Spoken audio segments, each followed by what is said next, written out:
इस कार्यक्रम के पुण्यार्चक हैं श्री धनेन्द्र जैन, धन्ना सेठ, अभिषेक जैन, हर्षित जैन, समस्त परिवार। Deep Jyoti rubber private limited, manufacturer of rubber pipe, rubber sheet, electrical mat sheet, sector 5, Noida, Uttar Pradesh. Shri Sunil Jain एवं श्रीमती मनीषा जी, अक्षत जैन, मोना जनरेटर्स, निर्माण विहार, दिल्ली। पुण्य के प्रभाव से जो अस्त्र शस्त्र की प्राप्ति होती है का ये भी उस धन में सहायक बनती है। तो यहाँ पर उन चक्रवर्ती की निधियों के अंतर्गत जो बात बतलाई जा रही कि चक्रवर्ती की निधि क्या है, तो का उन सर्व से प्रथम उन चक्रवर्ती की 9 निधि और 14 रत्न होते हैं। और उन 9 नदियों में सबसे पहले का एक रत्न होता है, चक्र रत्न। उन 9 निधियों के अंतर्गत वह चक्र रत्न होता है का जिसके प्रभाव से लोग, सर्वमान्य लोग डरते हैं और चक्रवर्ती से कभी कोई युद्ध करने नहीं आता। वह जिस समय इस 6 खंड की विजय के लिए निकलते हैं तो पहले नंबर तो का उनका पुण्य प्रभाव और धर्म का प्रभाव इतना प्रबल होता है कि नाम सुनते ही शरणागत हो जाते हैं कि भाई चक्रवर्ती आ रहे हैं, ठीक है चलो इनकी अधीनता स्वीकार कर लेते हैं और भेंट लेकर के चले आते हैं। और का जब वह लवण समुद्र के बाहर रहने वाले, किनारे पर रहने वाले उन देवों को भी बस में करते हैं और जब अपना नाम लिख करके शस्त्र भेजते हैं सबसे पहले, तो वहां के वह देव पहले तो कुपित हो जाते हैं कि किसकी हिम्मत है ऐसी कि हमारे यहाँ शस्त्र भेज दिया, धनुष भेज दिया। लेकिन जब उस बाण को उठाते हैं और देखते हैं कि इस पे लिखा है चक्रवर्ती, तो देखते ही साथ अहंकार ठंडा पड़ जाता है। कहता है भाई ये तो चक्रवर्ती का है, तो क्या करना, बोले इसका सम्मान करो पहले। तो पहले तो उस बाण का ही स्वागत करते। देखिए पुण्य का प्रभाव इतना प्रबल होता है कि आदमी तो छोड़ो, पहले उसके उस बाण का ही स्वागत है। उसको पहले उठाते हैं और माथे से लगाते हैं, ठीक है तुम्हारी आज्ञा सिरोधारी। और उस बाण सहित विभिन्न प्रकार के का स्वागत में उनके वो थाल सजाते हैं और लेकर के उनके पास पहुंचते हैं कि आदेश करो, हम आपके सेवक हैं। देवतागण भी कहते हैं हम आपके सेवक हैं, आदेश करो। ये सब किसके प्रभाव से हुआ, एकमात्र धर्म के प्रभाव से। किससे, कि उन्होंने उस धर्म की आराधना इस धरा पर बैठ करके की थी, जमीन पर बैठ करके की थी। और कैसे की थी, ऐसे नहीं की थी, इस जमीन पर बैठ कर के सर्व परिग्रह का त्याग करके, तन के वस्त्रों का भी त्याग करके, और यहाँ पर उस आराधना को किया था। तो उसका फल जाकर के बाद में ये मिला। तो इस तरह का वह चक्रवर्ती भी का वह पद भी जो कि सर्वभूमि का स्वामी बन जाता है। और 6 खंड के लोग 32,000 मुकुटबद्ध राजा उन चक्रवर्ती के चरणों को अपने मुकुट में उकेरते हैं। कहां पर, हाँ कि आपके चरण मुझे सिरोधारी है और हर समय अपने मुकुट पर धारण करते हैं। हमेशा 32,000 मुकुटबद्ध राजाओं के मुकुटों में केवल चक्रवर्ती के चरण चिन्ह होते हैं और कुछ नहीं होता, बस ओनली ओ का वह चरण चिन्ह उकेर करके कि आपके चरणों को हम अपने मस्तक पर धारण करते हैं। ओ ऐसे वह का उनको उकेर करके और मस्तक पर धारण करते हैं। ऐसे उन चक्रवर्ती की वह विभूति होती है।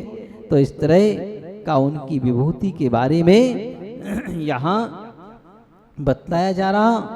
और का कि वह विभूति इस तरह की जो होती है, तो का वह विभूति भी एकमात्र धर्म के प्रभाव से प्रकट हुई है, अन्यत्र किसी से नहीं हुई है।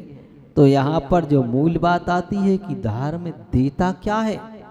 धर्म तुमको वो देता है कि सारी पृथ्वी का मालिक बना देता है। धर्म तुमको वो देता है कि जो तुमको स्वर्गों का स्वामी बना देता है। धर्म तुमको वो देता है कि तुम उसकी धर्म की कमाई को 3 लोकों में कभी नष्ट नहीं कर सकते हो, जीवन भर नहीं, अनंत काल तक उसका उपभोग करोगे। ऐसे वह का धर्म की कमाई यहाँ पर बतलाई जा रही है।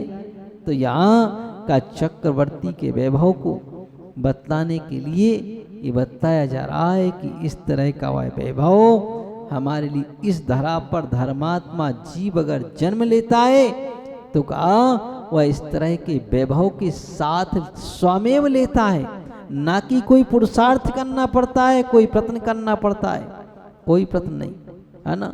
आज के समय में कोई भी चीज को पाने के लिए अत्यधिक प्रयत्न करना पड़ता है, बहुत अत्यधिक प्रयत्न करना पड़ता है, जब कहीं जाकर के कोई भी चीज यहाँ प्राप्त हो पाती है। बिना प्रयत्न के कोई चीज नहीं होती। लेकिन का धर्म के प्रभाव से वैभव बिना किसी प्रयत्न के स्वमेव ही प्राप्त होता है। बस केवल दिग्विजय यात्रा क्या है? एक परिभ्रमण और कुछ भी नहीं। न किसी से युद्ध करने की बात है, ना कुछ। और युद्ध किसी से करना भी पड़ जाए तो चक्रवर्ती की आवश्यकता ही नहीं है।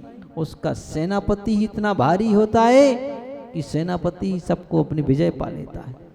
चक्रवर्ती को कुछ भी करने की आवश्यकता नहीं होती।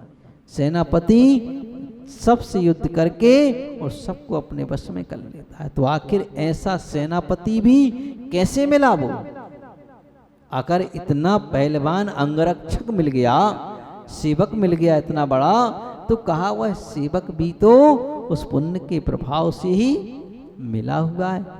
तो ऐसा वह विशिष्ट प्रभाव वाला सेवक उनको प्राप्त होता है।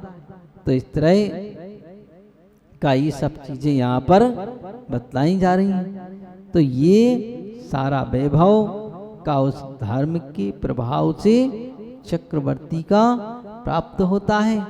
और इसके बाद में आगे बताते हैं कि चक्रवर्ती के वैभव के अलावा उस धर्म के प्रभाव से और क्या क्या प्राप्त होता है। तो कहा आगे जो बड़े बड़े पद हैं, मतलब चक्रवर्ती से बड़ा तीर्थंकर भगवान का पद भी या स्वर्ग आदि के पद भी, वो सब एक धर्म के प्रभाव से ही प्राप्त होते हैं। इसी बात को यहाँ पर बतलाते हैं। 39 नंबर का श्लोक देखें। अम्यरासुर नर पति भीर दरपति भिश्च नूत पादाम्बोजः दृष्टया सुनिश्चार्था भ्रश्चक्र धरा भवंती लोक शरण्यः। तो देखिए यहाँ बता रहे कि उस धर्म के प्रभाव से क्या क्या पद प्राप्त होते हैं। तो का अमरा सुर नर, अमर असुर नर पति। तो का यहाँ अमर कहते हैं देवों को। किसको कहते हैं? देवों को अमर कहते हैं। तो का अमर मतलब देव अवस्था, और वह उसके साथ में कहा असुर। तो वैसे देवों के अंतर्गत ही सब आ जाते हैं, लेकिन का देव शब्द नाम सुनते ही केवल भवनवासी देवों को नहीं, वैमानिक देवों का ही स्मरण होता है कि देव मतलब स्वर्ग में रहने वाले, और दूसरे कोई नहीं हुआ करते। तो ऐसा दिमाग में तुरंत देव शब्द घुसते ही बात आ जाती कि अच्छा देवता स्वर्ग से उतर कर आ रहे, मतलब वैमानिक देव है। तो ऐसे वह का अमर और का असुर, है ना। तो इसलिए देव असुर भी देव हैं, लेकिन को अलग से क्यों रखना पड़ा? क्योंकि असुर भवनवासी देव हैं। तो इनको कहा कि वह वैमानिक देव, और असुर से मतलब भवनवासी देव। ये देवों की अवस्था। और पति भीर, है ना, यमधर भूत पाजानिता। तो वह का पति भीर मतलब इस भूमि का मालिक, चक्रवर्ती पद, और का यमधर। तो यमधर पति, तो यमधर कहते हैं मुनियों को। यम मतलब होता है, तो यम और नियम दो चीजें होती हैं। क्या होता है? यम का मतलब वो यमराज नहीं जान लेना कि यमराज आ गए, तो यम से मतलब कि यम और नियम। तो नियम होता है कि जो हम कुछ समय के लिए लेते हैं, संकल्प करते हैं, उसको नियम कहते हैं। और जीवन पर्यंत तक के लिए हमने कोई नियम धारण किया है, संकल्प किया है, उसका नाम यम होता है। तो ऐसे यमधर मतलब यम को धारण करने वाले, जिन्होंने जीवन पर्यंत के लिए कुछ संकल्प लिए हैं, उनको यम कहा जा रहा है। तो ऐसे यमधर मतलब जीवन पर्यंत के लिए जिन्होंने संकल्प ले लिया है। किन्ने लिया है? तो का ऐसे वह मुनिराज, तो का वह मुनिराज यमधर पति, उसमें भी यमधरों के पति मतलब स्वामी। तो यमधरों के पति स्वामी का कौन होते हैं? ऐसे गणधर आदि देव, है ना। और का ऐसे गणधर आदि की पदवी का प्राप्त होना, कि जो उनके ही पति हैं, उनकी उस विभूति को प्राप्त होना। और क्या कहा? नूत पादाम भोजा का, और जिनके वह गणधर भी जिनके चरणों की स्तुति कर रहे हैं, नूत पाद अम्बुज, है ना। तो उनके पाद चरणों की क्या कर रहे हैं? जिनकी स्तुति की जाती है, ऐसे वह का सुनिश्चितार्थ, और का जिन्होंने पदार्थों का अच्छी तरह से निश्चय किया हुआ है, ओ का ऐसे वह कौन? और का लोक शरण्या का, कि जो लोक में कर्म रूपी शत्रुओं को पीड़ित करने वाले हैं, कर्म रूपी शत्रुओं को जिन्होंने जीत लिया है, ऐसे वृष चक्र धरा। तो वृष कहते हैं धर्म को, और धर्म रूपी चक्र को जिन्होंने धारण किया है, या धर्म रूपी चक्र को जो बताने वाले हैं, ऐसे तीर्थंकर भगवान। कौन? तीर्थंकर भगवान। तो का उन तीर्थंकर भगवान का पद भी वह पुण्य के प्रभाव से प्राप्त होता है। तो ऐसे उन तीर्थंकर भगवान की पदवी का वह, और उसमें भी सबसे पहले तीर्थंकर बनने के लिए क्या पुरुषार्थ करना पड़ता है? क्या पुरुषार्थ करना पड़ता है? 16 कारण भावनाओं को बहाना पड़ता है। किसी आदमी को खुश नहीं करना, बाहर के को क्या करना? 16 कारण भावनाएं। देखिए यहां पर ये बताया जा रहा है कि धर्म करने के लिए केवल भावना बहाना, क्या करना? उसका नाम ही रख दिया 16 कारण भावना। ये भावनाएं अगर भाई जा रही है ना, तो इन भावनाओं के प्रभाव से, 16 कारण भावनाओं के प्रभाव से का ये चक्रवर्ती धर्म चक्र धरा तीर्थंकर आदि का पद मिलता है। और उन 16 कारण भावनाओं में पहली भावना कौन सी है? दर्शन विशुद्धि। सबसे पहली भावना कही गई है कि दर्शन विशुद्धि हो। क्या हो?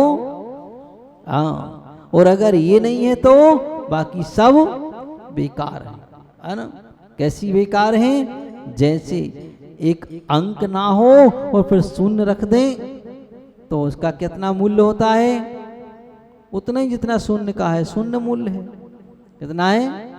अंक के बगैर शून्य शून्य है ना। और अगर एक अंक आगे लगा दो तो शून्य का मूल्य 10 गुना है। कितना है? 10 गुना है।